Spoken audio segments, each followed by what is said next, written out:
निर्देशक महोदय, यहाँ के पूर्व निर्देशक महोदय, डीजीएचएस, इन लोगों का पैसा कमाने का हब है सीएपी। दुर्भाग्य है कि हम लोग झारखंडी हैं।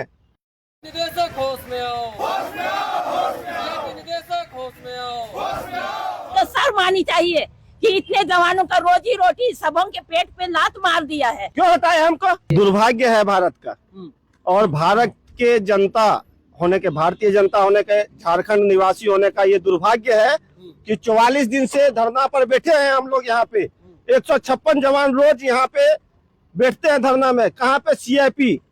सीआईपी के परिसर में बैठते हैं। आप लोग शुरू दिन से हम लोगों के साथ जुड़े हुए हैं, देख रहे हैं। तो 44 दिन से बैठ रहे हैं। किसी भी नेता पदाधिकारी को हमारी चिंता नहीं है।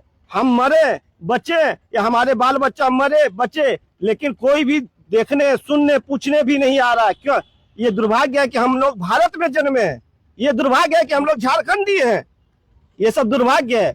केंद्र में हमारी सरकार है भारतीय जनता पार्टी की, उनके सभी वरिष्ठ नेताओं से हम लोगों ने मिला, लेकिन हम लोगों का नहीं सुन रहे। ये हम लोग का दुर्भाग्य है। क्या अपेक्षा रखते हैं, क्या आशा रखते हैं? क्योंकि लगातार आप लोग हम लोगों का मांग क्या है कि हमें पुनः नौकरी बहाल किया जाए, हमको नौकरी दिया जाए। जिस काम को हम लोग 15 साल, 20 साल से, 10 साल से, 5 साल से कर रहे हैं, वही काम मांग रहे हैं। अलग से क्या चीज मांग रहे हैं हम सरकार से? सरकार को ये थोड़ी कह रहे हैं कि हमको आप यहाँ का निर्देशक बना दीजिए। हम तो यही कह रहे हैं कि हमको गार्ड में थे, गार्ड में रखा जाए। आप हमको हटा के हमसे कम वाला पैसा वाला को लाए हैं। हमको तो 20,000 रुपया देते थे, 40,000 का हटा रहे हैं ना। क्यों हटाए हमको? यहाँ के निर्देशक महोदय, यहाँ के पूर्व निर्देशक महोदय, डीजीएचएस, इन लोगों का पैसा कमाने का हब है सीएपी। इसका समर्थ प्रमाण हम लोगों के पास है।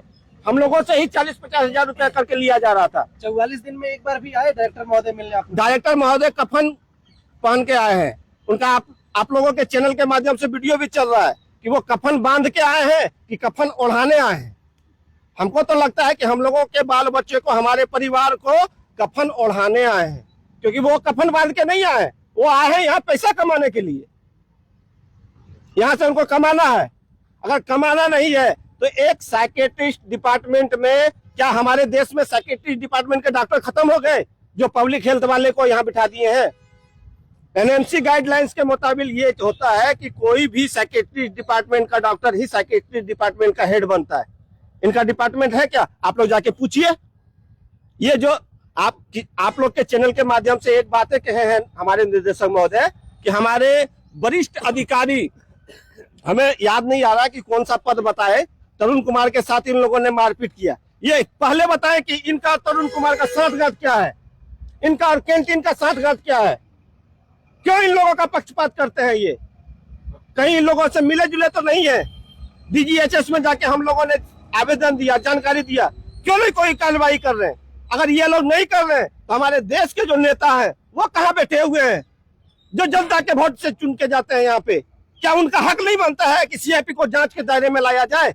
सीआईपी के डायरेक्टर को, अगर हमारी गलती है तो हम पे भी जांच कीजिए, हमारी गार्ड की गलती है तो हम पे भी जांच कीजिए। अगर हम लोगों ने मारपीट किया रहता तो क्या एक उच्च अधिकारी को ये नहीं चाहिए, शोभनीय नहीं होता है कि आप प्रशासन में उसका कंप्लेन करेंगे? जब हम लोगों ने कुछ नहीं किया है तो 15 आदमी पे आप एफआईआर कर देते हैं, तो आप जांच करवा लेते। कहीं ना कहीं इनके और हमारे नेताओं का मिलीभगत हमें नजर आ रहा है।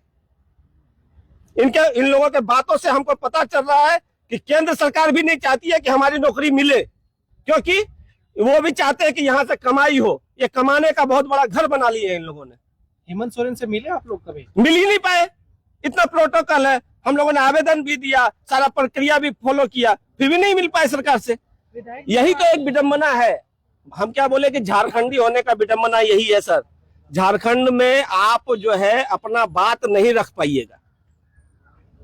सही मंच पर बात रखा जाए तो सुनवाई होगा, हमें विश्वास है हमारी सरकार सुनेगी, लेकिन मंच तक हम लोग पहुंच ही नहीं पा रहे हैं। यहाँ के वर्तमान विधायक आप लोगों को क्या आश्वासन दिया? माननीय सुरेश बैठा जी ने जितना कुछ करना था हम लोगों के लिए किया और आगे कर भी रहे। एक ही एकलौता विधायक है सुरेश कुमार बैठा जी, जो सराहनीय के पात्र हैं।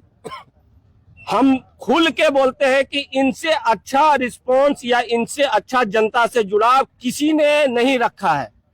वो तो मंत्रिमंडल के हिस्सा है, वहाँ कैबिनेट में बैठते हैं। उन्होंने तो उसके बाद भी हेमंत सोरेन से आप लोग विधायक जी ने हमारी बात को विधानसभा के पटल पे भी रख दिया।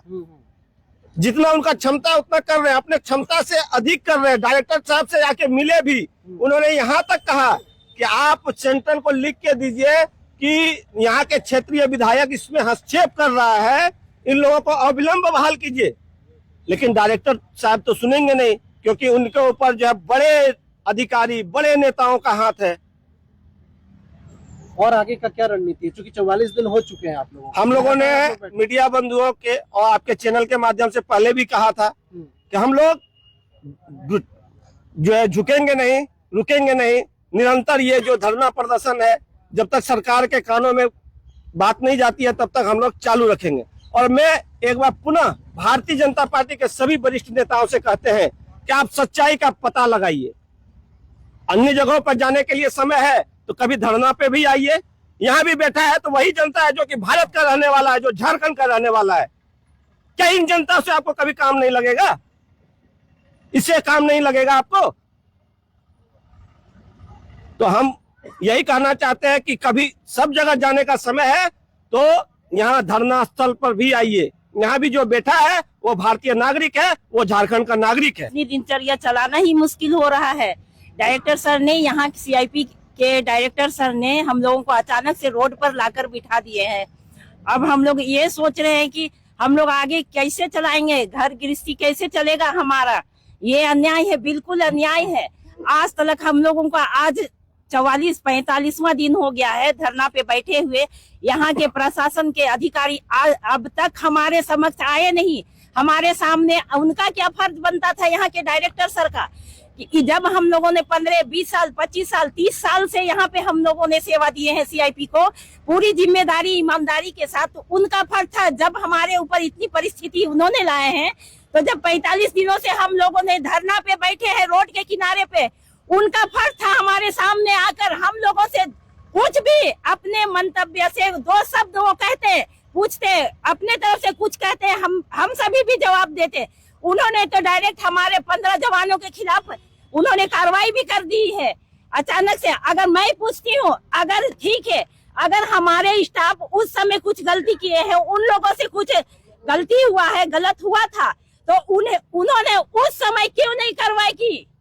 उस समय क्यों नहीं करवाई? ये 6 महीना साल के बाद क्यों ये बात निकाली गई? यानी कि इसका मतलब यही है कि इस प्रशासन के सभी अधिकारी प्लस डायरेक्टर सर भी, यहाँ के अधिकारी, वो सभी मिली भगत करके ये षड्यंत्र रचा था उन्होंने। तभी तो अचानक इतने दिनों के बाद ये कार्रवाई की गई और हमारे 15 स्टाफों के खिलाफ में उन्होंने याचिका दायर करवाया है।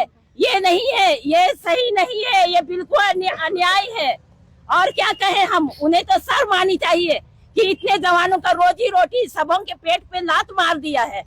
हम गरीब कहाँ जाएंगे इस उम्र में? जब 15-20 साल में यहाँ पे हम सभी स्टाफ यहाँ पे इस प्रशासन को पूरी जिम्मेदारी से समय दिया है, यहाँ की सेवा की है।